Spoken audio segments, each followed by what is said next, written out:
We're live. Hello, everybody. Welcome back to the next edition of the Rogue Bakers Roundtable live stream. Thank you for joining us today. We have kind of a fun one to celebrate our 6-month, or I guess we could say half birthday. It has been 6 months that we've been doing these Rogue Bakers Roundtable live streams. A little bit over that since we started our YouTube channel, which has been growing great. We've got over 8,200 subscribers now, so thank you all for being loyal subscribers and for joining us on another Rogue Bakers call. So today we're going to celebrate, and this is a little bit of a follow-up from last week. Last week we did cupcakes using our essentially just our pancake recipe.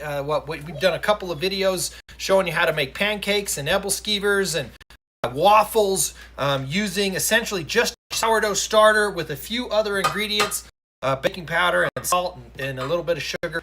And last week I decided to take kind of the same process and make some delicious cupcakes, which we did make, and they turned out fantastic. If you joined us or if you want to learn how to make cupcakes, we made them for my daughter's half birthday last week.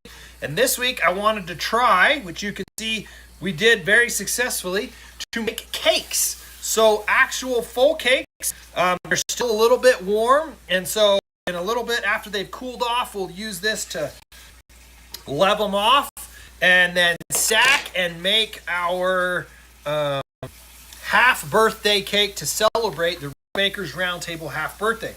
And so this is a bit of a follow-up to last week. Yes, the batter that we used last week, which is in the, I don't think it's in the description this week, is it, Tommy? Tommy, can you take the ingredients, the recipe from last week's call, and put it in this week's description? But double it and call it a cake recipe instead of a cupcake recipe. Can you handle that? Okay, so in a few minutes, the description will be updated with the actual recipe to make this cake. It's the same recipe that I used last week, with the exception that instead of a equal parts, or what I would consider four, last night, I put three cups of water and frosting. Sure. 3 cups of water and 4 cups of flour in here with a little bit of starter. So I essentially made a slightly stiffer than normal starter. So if you follow our sourdough made easy method, you know that when we need to feed our starter, we feed 4 cups of water, 4 cups of flour. We're not using a scale. A lot of people say you should use a scale. We just do it easy, simple. 4 cups water, 4 cups of flour, stir it up, let it sit on the counter, and then put it in the fridge. If we're going to bake with it, in order to make these bake faster and have slightly less water in it, last night is like I fed the starter, but it would be more of a stiffer or a less hydrated starter. I put 3 cups of water, 4 cups of flour in this bowl with a little bit of starter, stirred it up, and then I set aside a little bit that we're going to talk about in a second, and then I put what ended up being about 1,200 grams of that starter in the bowl with a cup of cocoa, a cup of sugar, I think it was like 2 teaspoons of salt, a couple teaspoons of baking powder, some vanilla.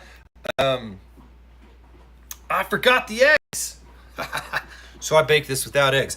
It should have eggs in it, but it still worked out even without the eggs. So do you need the eggs? No. Would it made it better? Probably. But the recipe worked nonetheless. Mixed that up in a couple of 9-inch pans and made these 2 cakes that we are now going to. So if you want to see that recipe, if you want to see how we did the cupcakes, watch last week's call.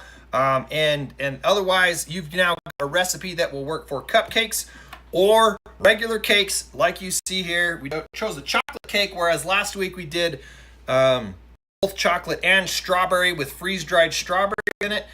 Either one of those I'm sure would work, but today we're doing chocolate cake. Okay?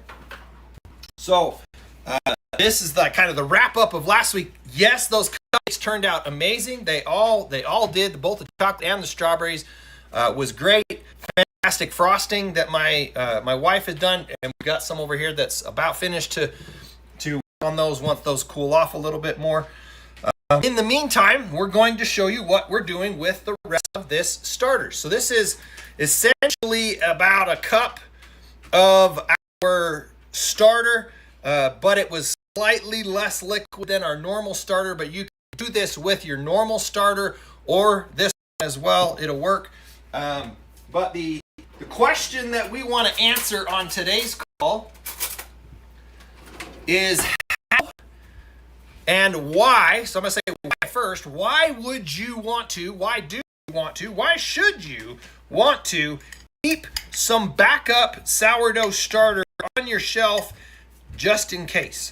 I can think of a whole bunch of reasons, but the simplest one is, what if something happens to your starter? What if something happens to the starter that, like us, we keep in the fridge? If you got one and it ends up going bad, or I've seen some people on Facebook, we'll talk about, like us, this starter jar right here. If your starter jar, I've seen a couple of times now a post where someone says, "Oh my goodness, I was tapping this and the glass broke and some glass went into my starter." So if glass broke off the edge of this and fell into your starter, would you feel safe baking bread with it, or would you say, "Oh no, clearly I don't want to eat tiny shards of glass, so now my starter is ruined"? And at that point, you could probably take enough, even just the tiniest speck on the end of a knife, for example, is going to have millions, if not billions, of natural yeast culture in it. That right there, that knife right there, would be enough if you took flour and water, equal parts, and just stirred it with this knife. That would be enough to activate or start the culture into what you're feeding, right? And so you could say, but if there was something that happened, worst case, something goes crazy wrong, you don't know what you did, your fridge breaks down, something happens and your starter molds, right? You go on vacation, you come back, turns out your fridge broke down, your starter is molded. Do you want to come back and buy a starter from me again? No, probably not, especially if you have gone through this process we're about to show you to save some of your starter, like we have right here, right? We have the freeze-dried starter that we sell or give away rather on our website. Just covers shipping and handling. If you don't have a starter, we take freeze-dried starter and we ship it all over the country. This is what we originally started with. This is a dehydrated starter. So dehydrated versus freeze-dried. And we're going to talk about 3 different ways that you can keep a backup starter on your shelf. Right? So the reason, the why would you want to, is so that you've always got the ability, the self-sufficiency to start up your own starter. Again, you can do that with any of these potential options, right? So I'm going to show you 3 different, we're going to talk about 3 different ways that you can preserve and save a backup starter. And now that we've discussed the why you would want to, well, it just makes sense to have a good backup starter. Any other reason you can think of? To share? Sure. Yeah, you might want to share a starter if you want to ship it across the country like we're doing. You might want to do it that way. If I was sharing with somebody locally, I would just give them a jar like this and say, add this to some flour and water and you're good to go, in a bigger jar, clearly. But for sure, if you want to share it, you got somebody you want to ship across the country, you got a friend, an aunt, an uncle, somebody who wants a starter somewhere, you could freeze dry it, you could dehydrate it. Following one of the things we're going to talk about today, I actually saw a post that I'm going to reference in one of the Facebook groups that we're in, where a lady, I can't remember what she did. I think it was one of the times where piece of broken glass or something broken went into the starter. She's like, oh no, my starter's gone. What am I going to do? And she actually created a starter from just the little tiny specks of dried dough that were inside of her dough hook. She literally scraped out just the tiniest little bit of a dried starter that had dried on her dough hook, and then added some flour and water and fed it a couple of times over the course of a couple of days, and she called it Frankenstarter, right? That was the new name of her starter, was Frankenstarter, because it was revived from basically, catastrophic dead starter. That was the one where I think her husband dumped out. So she had cleaned all of the starter out of her jar and cleaned her starter jar and set it aside, and her husband had the other starter that she had just taken out of the jar in a kind of the discard jar sitting over here, and she missed it, and he threw away all of her starters so that all she had was a clean jar and a little bit that was left on here. And so there's any number of ways or reasons or missteps that could come into the reason that you might want to have a backup starter. The biggest being you don't want to have to go buy another one or get another one from somebody else, or heaven forbid start over and have to create another one if you created your starter from scratch yourself, because it's a long time consuming process, and in that whole process you're not baking any bread.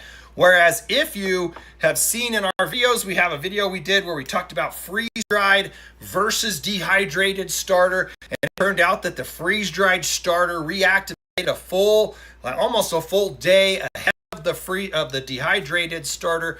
And that's why we've shifted everything we do to dehydrate or to freeze-dried, because it reactivates so much better, so much faster. But every time I've tried to reactivate the dehydrated starter, it has worked. Every time that I've done that, it's just I was baking bread on the second day or third day with the freeze-dried starter, and so it just speeds up the process of getting an active starter. So now we're going to talk about what to do to save a little bit of starter. If you're just wanting to save some as a backup for yourself on the shelf, you don't need to do very much at all. If you're trying to, dehydrate some to start and sell some on Facebook Marketplace or give away to your friends or start a class or anything like that, then you might want to do more. But I'm going to give the easiest process for dehydrating a starter without any extra tools, and that is to use a cookie sheet and a piece of parchment paper and put it in your oven with the light on. You're not baking it, you're just putting the light on in your oven, which creates a little bit of extra heat and makes it so that this thing will, over the course of about a 24 to 40 hour period of time, depending on how thinly you slather it on this parchment paper, you will have essentially dehydrated starter that you can then crush up or blend up and put in a jar or put in a baggie or something to store on your shelf. So we're going to talk a little bit about this. This is just like I said, the starter I fed last night. Took a little bit, like a spoonful of Isaiah out of this jar and put it in that bowl, mixed up with 3 cups of water, 4 cups of flour to make this kind of stiffer than normal starter. And that's what you see here. And so I'm going to take this and spread it out on this sheet. Now, the other thing you could do, if you have a food dehydrator, something you would make like dehydrated apples or dehydrated strawberries or, fruit leather or any one of the bunch of old preservation type things, a dehydrated or rather a food dehydrator can work really well. It's essentially doing the same thing that you're doing inside of your oven, but you're adding a little bit of air movement as well, so it heats it a little bit, and as well as blowing air across it, so it might dehydrate a little bit faster if you got a food dehydrator. The basic plan, or what you want to do, is figure out how to spread it out thin enough, whether it's on here or whether you're using a food dehydrator. We have a food dehydrator that's like a round multi-layer stack that you do, and on that one we cut round pieces of parchment paper. You can buy silicone mats and things like that for the food dehydrator. Clearly, you don't want to use something with holes, the normal grate that comes with a food dehydrator.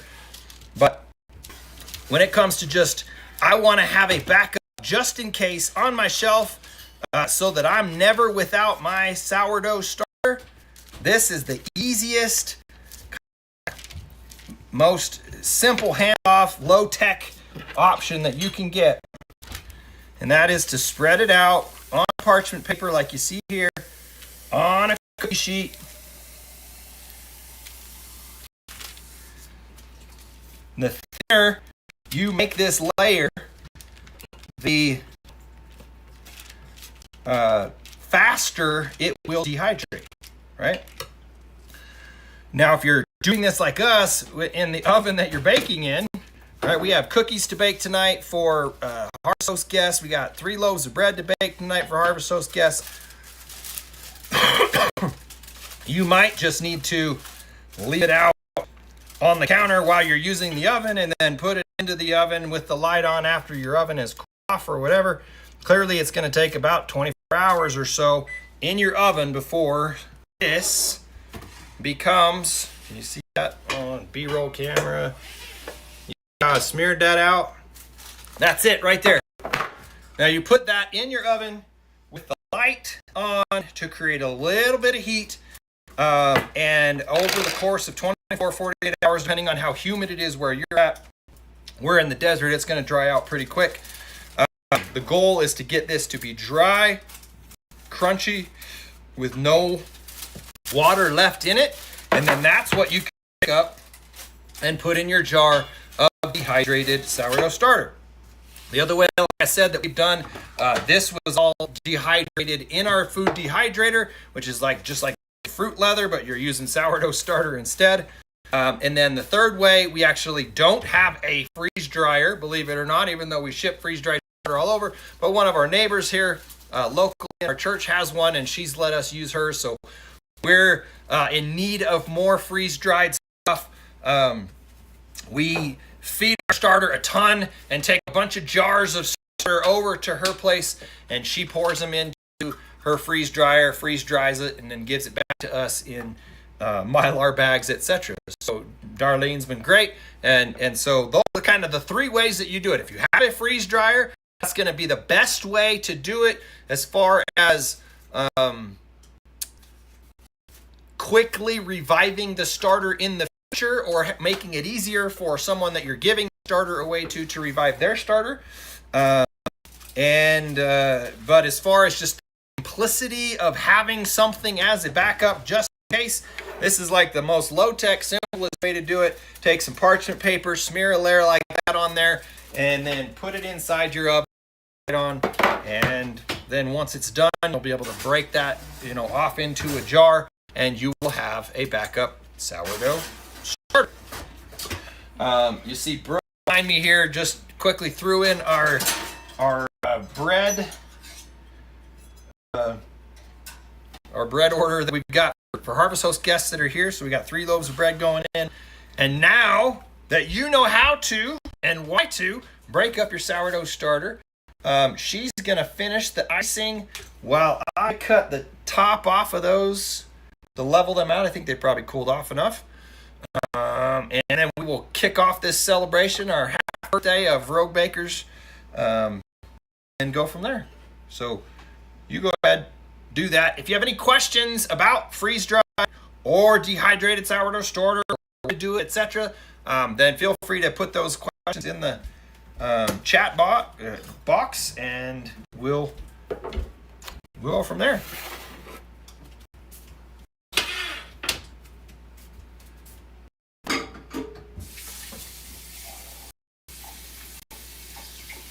Lila said, good evening. Hi, Lila. I can't talk.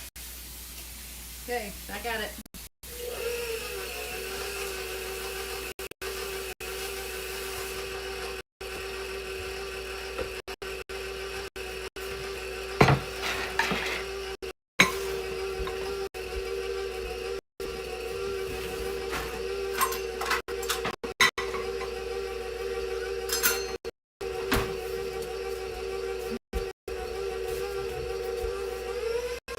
Yep, that's cooled off, I think, enough to do. So we're gonna take It's like a sawing action. the sawing action like this. Yep. So we got this little cake, what do you call it, level cutter thingy. I don't know. You gotta get a start there somewhere. Yeah.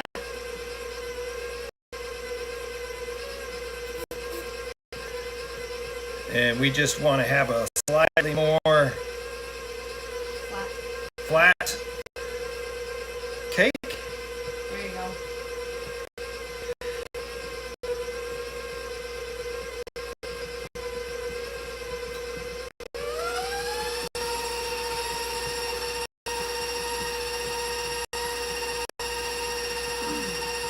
And that will kind of be like a crumb shot for you to see how good this cake looks on the inside. Look at that. Would you mind trying those when I used to make cakes? Good. That's some yummy cake there. Got to be more yummy with all this frosting on it. This one kind of blew up a little bit more, so I'm going to cut off a big chunk there.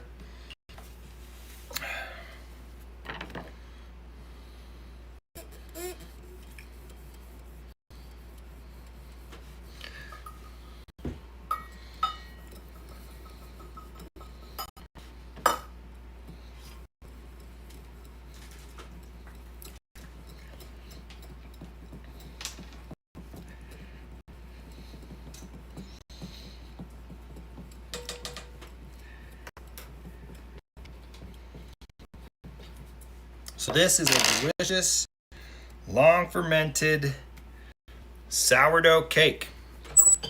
Take a look, basically a pancake batter, a cake batter, long fermented overnight.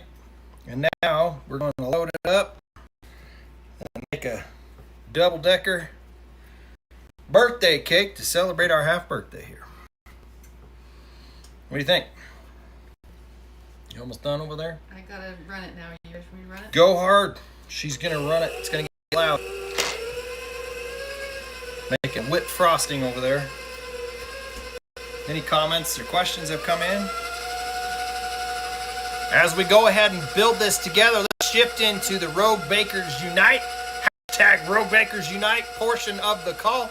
That's where every week, that's why we do these calls. We teach you a little something like tonight, teaching you how to buy to set up, make yourself a backup starter. I think they can still hear me, probably.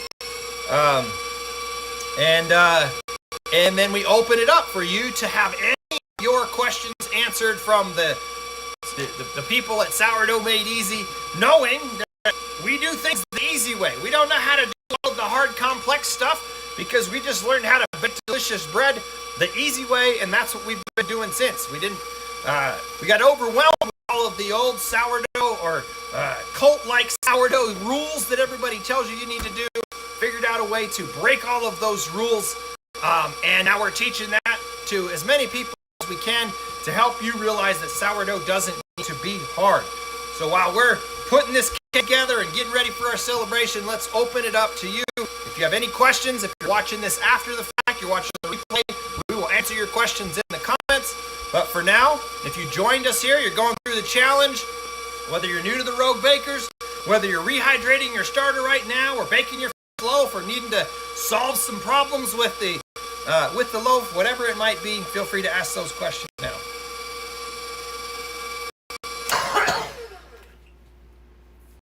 How are we looking? Good. Just gotta go a little bit more.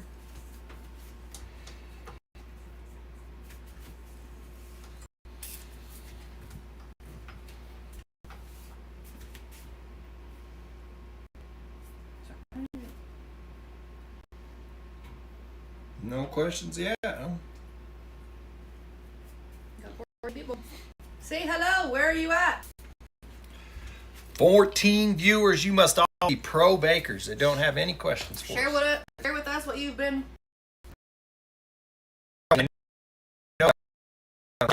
Our cupcake recipe last week and make some delicious cupcakes with it. Send us some pictures of those. So what successes have you had this week? Not just questions you may have, but have you done some baking? Have you made your first loaf successfully? Have you made multiple multiple loaves? Have you tried a new inclusion loaf from one of our many recipes that we've got on our channel? Share those successes and out with us.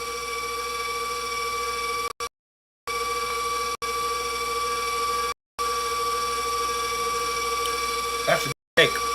Is it? Let me try.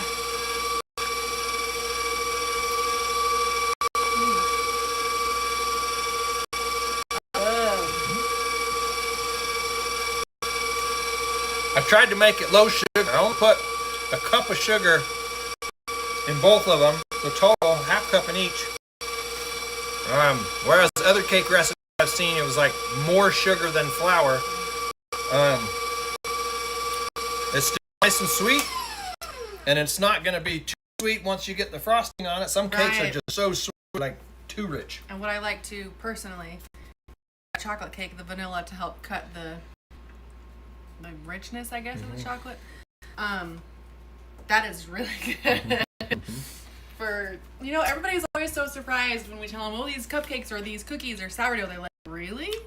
I remember the first time we took a sweet loaf somewhere. My whole family was like, they didn't even want to think about eating it because to them sourdough means sour. And we literally have a video that says sourdough doesn't need to be sour. In fact, it can be actually quite sweet. And a lot of the inclusion loaves that we make a triple chocolate loaf, make a red, white, and blue loaf. We've made a chocolate macadamia loaf. We've made an apple dumpling loaf. We've made so many awesome sweet loaves that for us, sourdough doesn't mean sour. This is not sour. It's a sweet cake, even though it long fermented for over 12 hours today.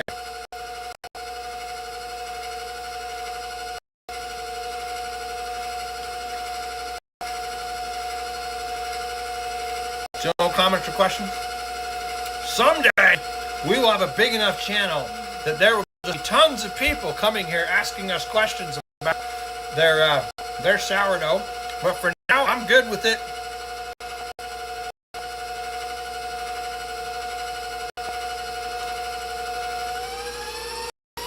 You almost done over there?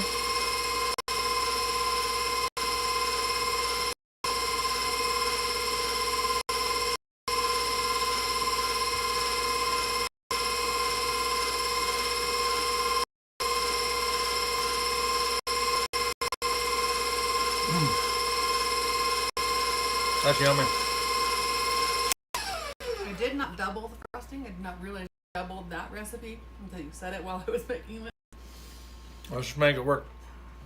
Sharon Riley said I made my first sandwich loaf yesterday. Nice. We're going to do a sandwich loaf one of these days. What recipe she used? Maybe next week. Yeah. What recipe did you use?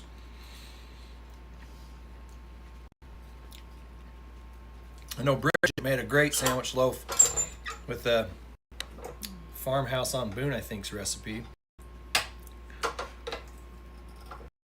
What's the trick? Lift up one side. Do you want to do this or do you want me to do this? You can make it look as pretty as you want. I'll give you this. I will look at all of the questions flooding in.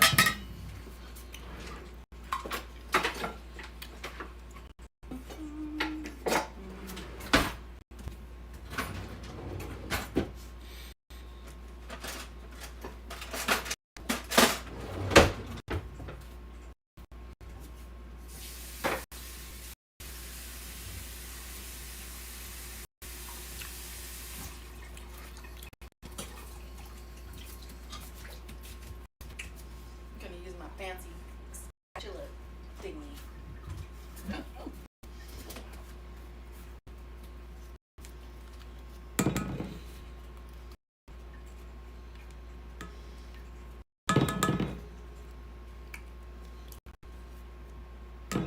Actually works kind of better using other ones to get the frosting off too. Oops.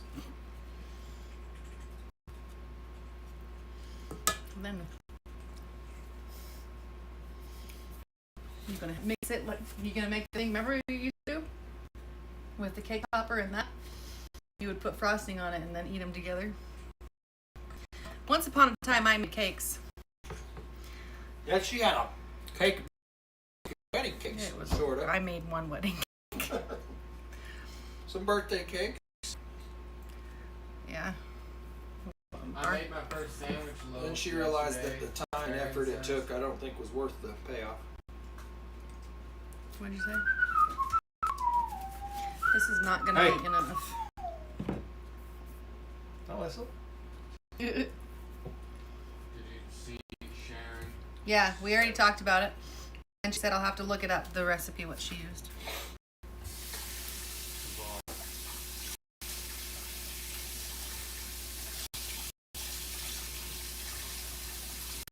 If only I had a lazy Susan to decorate this cake.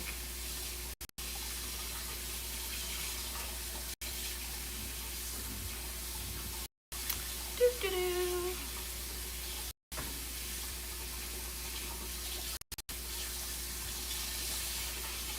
Here comes the fun part, filling in the cracks. That is not going to be anywhere close to. It's still going to be great though.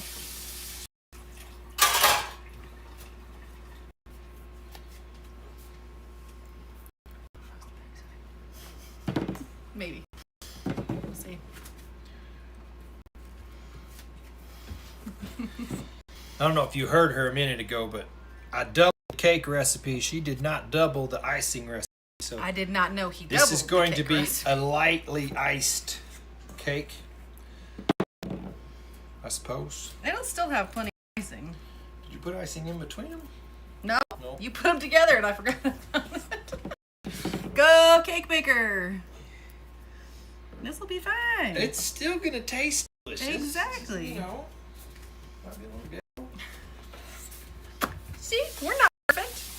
Not by any shape of the imagination. I tell my kids that all day, every day. Okay, maybe not, but I tell them that often. So. Don't I, Tommy? That I'm not perfect? That your dad and I are not perfect? It'll still be yummy.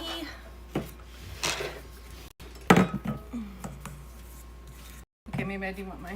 Did you rinse it off? This is Or that- rapid reading. Yeah. Forgot to do that. Our oven is on the fritz, so that's been fun. Yeah, it's been taking not quite twice as long as normal, but Almost. much longer than normal I to need a- make bread. Spatula? Spatula. It would just to like round that up.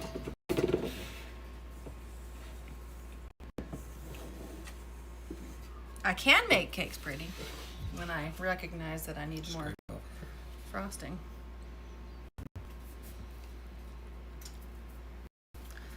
Rogue hair. On the Rogue Baker Co. Sorry, not funny.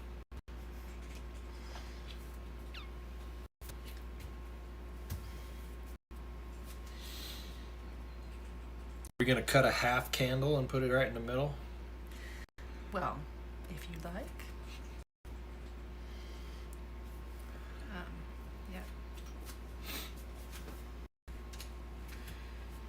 The point of this is probably less about actually celebrating a half birthday, although it is nice that we've been doing this for 6 months, but rather just to confirm that the recipe I came up with last week for We'll make cupcakes a cake. can be shaped into and baked as a normal cake just as well as it can be baked as a cupcake.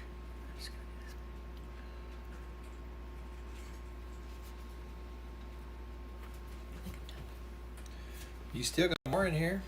I do? Oh, I thought you gave it all to me. The backside's naked.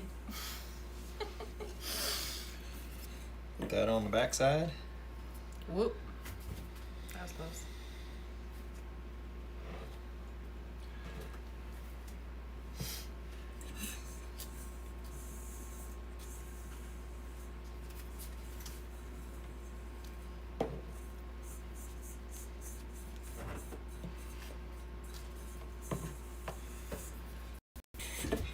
Did you get a drop? That's pretty much all of it. Okay.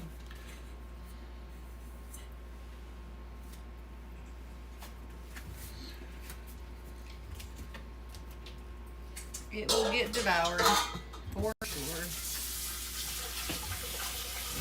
Backside is no longer naked, but it's not as pretty as the front. And that's a bit.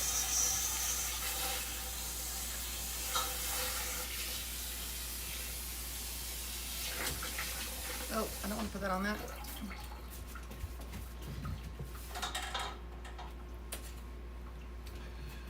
Yep, it would have been better to double that frosting recipe. My bad, I didn't know.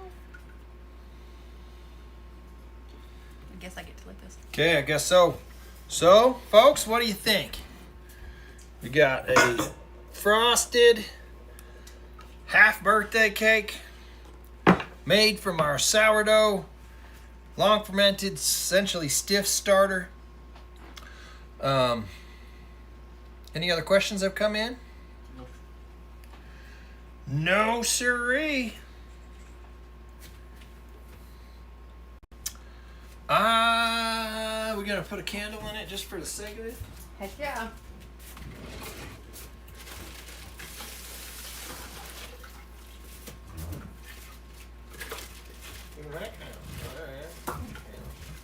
What color? Blue. Should we do a 6 for 6 months old? Sure. We're not doing a 6 anytime soon.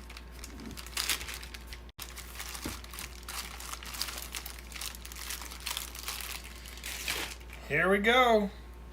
6 for Rogue Bakers. 6 month.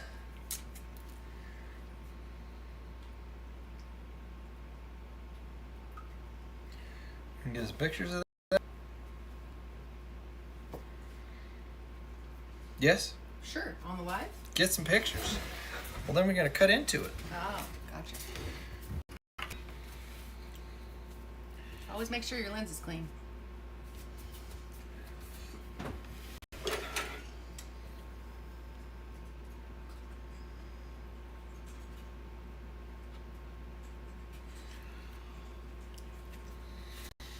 Turn the lights on for just a second.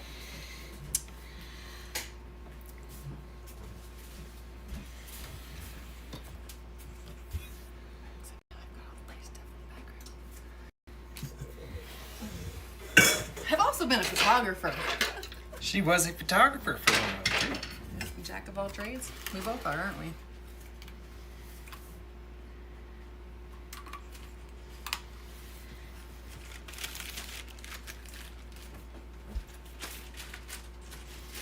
It's not perfect. I was never a product photographer.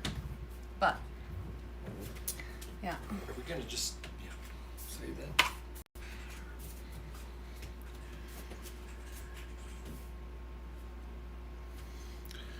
All right. Should we cut it? Heck yeah, although the Kind kids of like might. a cut crumb shot? Should we? That's the front. Uh-huh. They get the front. Should I cut it right back? Beverly says, working but wanted to jump on and say hi. I missed the part as to why I should keep a backup sourdough starter. Well, this replay will be live for you in a few minutes when we're done. Net says, hello everyone. Hi Beverly. Hi Net. Hi Lila and Sharon. So yeah, the live will go into it, but high level, why to keep a backup sourdough starter? We're not going to sing happy birthday to us. Happy birthday to us. High level, the reason to keep a backup starter is... In case you need it, or in case you want to give it to other people. The biggest reason in my mind to keep a sourdough starter is if something happens, well, self-sufficiency, in case something happens to your starter. So if you have your starter in your fridge, and there happens to be something else molding in your fridge, and you get a mold spore in your sourdough starter and it gets moldy, you got to toss it out. So if you have a backup, then it's easy, so to speak, to rehydrate that and get it going again, then you're okay. You still have what you need to make your bread and make whatever else you're making with it. Look at that. And likewise, if it's on your counter and it molds, you have a starter backup. We've had at least a few people tell us something happened to their starter and they had to start over again. Yep. Tommy, put it on the A main Can you put the camera on the... Cool. Look at the inside of that cake. Now, clearly, we forgot to put icing in the middle because we didn't have enough icing. So there could be a nice stripe of white icing in the middle there, but generally speaking, that looks like a pretty dang delicious looking cake.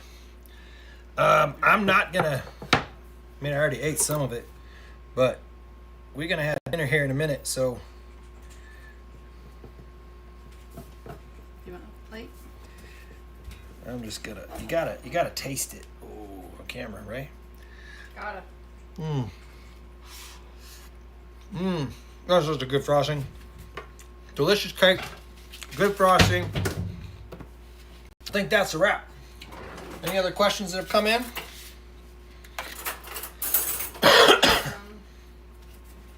Everly says, oh, I never even thought of a mold spore getting into it. I thought it killed my starter, but it's coming back. Woohoo! I'm glad it's coming back. It's easy to think that you've killed your starter. More often than not, if you just feed it and give it a All there chance, has to be is like one yeast particle left that's alive in that, and it will start to multiply. And you might need to do a couple feedings and give it time for that to show. It might take time for that mold spore, or not mold spore, for that yeast to spread. But all you need is the tiniest little bit, like I said in the very beginning. Even just a little bit on the end of a knife is enough of a culture. You want to saw that. It's not. I'm not holding it like. Yeah, oops. No. See, I'm not perfect. Oops. There you go. Tell me what you think of our birthday cake. Beverly says yum, and then Sharon says I'm going to have to try this recipe. It's good, and it's so easy. I mean, literally last night, I started it right before going to bed. When I came out, it was just like a bowl of starter. Throw all the other recipes in, let the mixer mix it up, put it in a buttered, greased 9x9 pans, and then we baked it for what? Probably a little over 20 minutes, 25 minutes. No idea. Just using a toothpick to tell when the center's done. I have to think. Set timer. Probably 20-25 minutes. It was about 20 to 25 minutes at 350, and just using a toothpick to check it. Toothpick came out perfectly clean, and that's when it's done. One thing I found last week is if you pull it too soon and it's not 100% done cooking, then that center will collapse and you'll have a concave cake instead of one that you're cutting the top off of that's nice and airy. So yeah, definitely try it, Sharon. Glad your starter is working, Beverly. With that, we will wrap up today's call. If you got any questions that you want answered after this, feel free. If you're watching this after the fact, post your comments, post your questions. Let us know your successes. Let us know what you're baking. Anything you need, and we are here to help. And other than that, we will see you next week. Same time, same place for the Rogue Bakers Roundtable live stream.